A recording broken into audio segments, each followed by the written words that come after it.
PTE Rescoring Pearson Test of English। আপনি পরীক্ষা দিয়েছেন, এখন আপনি রিস্কোরিং করতে যাচ্ছেন। আপনি যে পরীক্ষাটা দিয়েছেন আপনার কাছে মনে হচ্ছে আপনি আরো ভালো স্কোর ডিজার্ভ করেন, এটা সুযোগ আছে কিনা। এই ধরনের অনেক কোয়েশ্চেন আপনারা করে থাকেন, তার জন্য আজকের লেসন। একটু কষ্ট করে ভিডিও শেষ পর্যন্ত থাকতে হবে। Before that, welcome to our channel PTE Bangladesh, number one platform in Bangladesh for PTE preparation, where we're trying to make your PTE journey easy. Learn PTE with fun, that is our motto, and following that up 24/7 আমাদের সাথে connected থেকে PTE preparation নিতে চান, please like our Facebook page and join our Facebook group. সেগুলোর link video ডেসক্রিপশনে দেওয়া আছে। আর আপনার যদি PTE টেস্টের জন্য রেজিস্ট্রেশন করতে হয়, আপনার হচ্ছে মক টেস্ট দিতে হবে, অথবা আপনার হচ্ছে প্র্যাকটিসের জন্য ম্যাটেরিয়ালস দরকার, you can contact with us. আমাদের সাথে কন্ট্যাক্টের ডিটেইলস ভিডিও কমেন্টে পিন করা অবস্থায় পেয়ে যাবেন। Now without wasting time, let's roll on to our topic. প্রথমত রিস্কোরিং এর কিছু রুলস আপনাদেরকে বলি। ফার্স্ট অফ অল, আপনি যেদিন রেজাল্ট পাবেন, দ্যাট মিনস যখন আপনার পিয়ারসন অ্যাকাউন্টে রেজাল্ট অ্যাভেলেবল হবে, তারপর থেকে নেক্সট 14 ডেইজ এর ভিতরে রিস্কোরের অ্যাপ্লাই করতে হবে। কতদিনের মধ্যে? 14 ডেইজ। এখন 14 দিন পার হয়ে গেলে কিন্তু আর করতে পারবেন না। এখন প্রশ্ন হচ্ছে কিভাবে করবেন? ঠিক যেখানে রেজাল্টটা দেখাবে ওইখানেই রিস্কোরের অপশনটা দেখাবে, যদি আপনি এলিজিবল হন বা রিস্কোর করার জন্য। ওকে, ঠিক আছে। তারপর কি? এখন প্রশ্ন হচ্ছে কত টাকা লাগবে রিস্কোর করার জন্য? যেটা লাগবে সেটা হচ্ছে $160, $160 প্রয়োজন হবে। এই ফিটা আপনাকে পে করতে হবে রিস্কোর করার জন্য। এখন কথা হচ্ছে যে এই যে আপনি অ্যাপ্লাই করলেন, এটা কি নন রিফান্ডেবল? হ্যাঁ। কখন? যখন আপনার স্কোর বাড়বে তখন। যদি স্কোর না বাড়ে, সেম থাকে, অথবা আপনার হচ্ছে কমে যায়, সেক্ষেত্রে কিন্তু আর কোনো রিফান্ড পাবেন না। সেটাও পরবর্তী 14 কর্মদিবসের ভিতরে আপনি যে চ্যানেল থেকে পে করেছেন সেই চ্যানেলেই আবার ব্যাক করবে। এখন প্রশ্ন হচ্ছে যে এটা কি কি হতে পারে? আপনার রিস্কোর করার পর বাড়তে পারে, সেম অবস্থায় থাকতে পারে, আবার কমে যেতে পারে। এখানে রিস্কোরিং এ কি হবে? কিছু কোয়েশ্চেন আছে যেগুলো ফিক্সড, যেমন রিডিং এর, লিসেনিং এর ফিক্সড আনসার, মানে কারেক্ট ইনকারেক্ট কোয়েশ্চেন যেগুলো, সেগুলোর কোনো রিস্কোরিং হবে না, কারণ ওগুলো AI দেখে, ওগুলোর কোনো সমস্যা নেই। হিউম্যান চেক যেগুলো হয়েছে, suppose describe image, retell lecture, summarise spoken text, summary writing, essay, open ended question যেগুলো আছে, সেগুলো রিস্কোরিং হবে। হিউম্যান চেক হবে, আবার একটা ডাবল চেক হবে। তো সেক্ষেত্রে যদি আপনার স্কোর বাড়ে, সেক্ষেত্রে আপনি হচ্ছে টাকা ব্যাক পাবেন। যদি না বাড়ে, পাবেন না। আর কমেও যেতে পারে। আমাদের প্রিভিয়াস এক্সপিরিয়েন্স আমরা দেখেছি যে কমেও গিয়েছে বা কমেছে, শুধু যে বেড়েছে ব্যাপারটা এমন না। কমেছে, সেম জায়গাতে থেকেছে, আবার বেড়েছে, সবই হয়েছে। তো চলো আপনাদের যে কম্পিউটার স্ক্রিন এবং ডিটেলস গুলো আরেকটু দেখিয়ে নিয়ে আসি।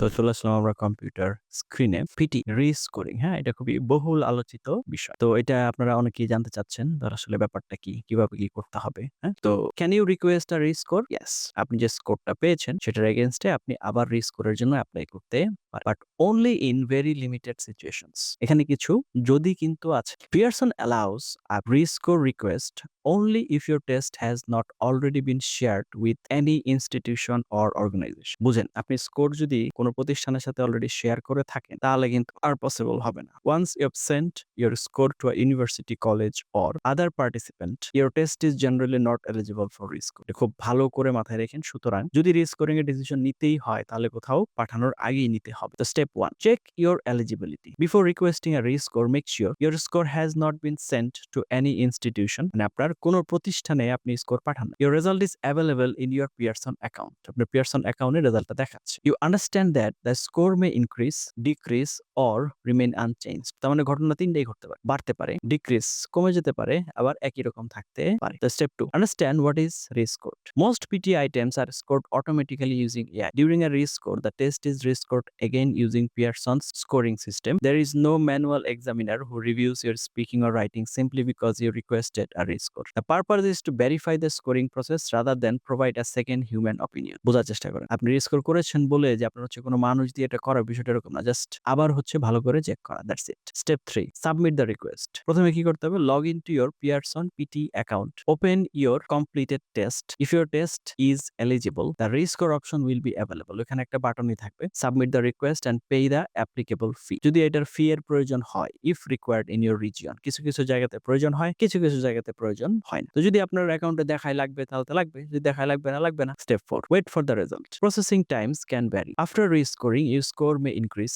বাড়তে পারে, ডিক্রিজ কমতে পারে, স্টে এক্স্যাক্টলি দ্য সেম, একই রকম থাকতে পারে। The rescored result becomes the official result, মানে রিস্কোর করার পরে যদি কমেও যায় সেটাই থাকবে, যদি বেড়েও যায় সেটাই থাকবে, আনচেঞ্জ থাকলেও সেটাই থাকবে। Important rules. Number 1, don't send scores first. If you think you will request a rescore, যদি রিস্কোর করার প্ল্যান প্রোগ্রাম থাকে, wait before sending your score report to universities or other institutions. Rule 2. One official result. After rescoring, the updated score, if unchanged, becomes your official score. Rule number 3. No guaranteed increase. Many candidates believe rescoring will improve their score. In reality, most scores remain unchanged. Some increase slightly, some decrease. Request a rescore only if you have a strong reason to believe your result inaccurate. When should you consider rescoring? কখন আপনার rescoring নিয়ে consider করা উচিত? It may be worth considering if your score is unexpectedly far below your performance in practice test. আপনার practice testে যেমন হচ্ছে করতেন তার সাথে a 1-2 point change would help you meet an admission requirement. You have not sent your score to any institution yet. তার মানে প্রথমত হচ্ছে দেখেন যে আপনি মক টেস্টে যেমন পেতেন তার চাইতে অস্বাভাবিক রকম কম এসেছে কিনা, তারপর 1-2 মার্ক হলেই আপনার হচ্ছে অ্যাডমিশন রিকোয়ারমেন্ট ফুলফিল হয়ে যায় কিনা, তারপরে হচ্ছে দেখেন এখানে কোথাও পাঠায় হয়েছে কিনা। It is usually not recommended if you have already shared your scores, share করে ফেলেছেন, you are comfortable retaking the exam, আপনি আবার এক্সাম নিতে পারবেন। You are hoping for an increase without any specific reason to question the result. মানে আপনার কাছে মনে হচ্ছে করে দেখে কি হয়। এইভাবে প্র্যাকটিক্যাল এক্সাম্পল কি, imagine your required score is 65 but you received 64। Before requesting a rescore, ask yourself, have I already sent this score to a university? আমি কি কোথাও পাঠিয়েছি? If yes, rescoring is generally unavailable. If no, I'm willing to accept the possibility that my score could become 63, remain 64, or increase to 65. Only proceed if you are comfortable with any of those outcomes. If you actually meant PT, Cambridge B1 preliminary instead of PT, let me know. I will explain the review and inquiry process for Cambridge exams instead. সেটা আমাদের দরকার নেই আপাতত। Don't need. PT এর কথাই আমরা বলেছি, PT টা আমরা মোটামুটি বুঝেছি এবং পেয়েছি। ওকে? এতক্ষণ পর্যন্ত সাথে ছিলেন তার জন্য অনেক এবং অনেক ধন্যবাদ। এই ধরনের আরো এবং আরো ইনফরমেটিভ লেসন পাওয়ার জন্য আমার চ্যানেলটি সাবস্ক্রাইব করে পাশে থাকতে ভুলবেন না। Thank you for watching until now. Let's meet in some other video. Till then have a nice time. আসসালামু আলাইকুম ওয়া রাহমাতুল্লাহি ওয়া বারাকাতুহু।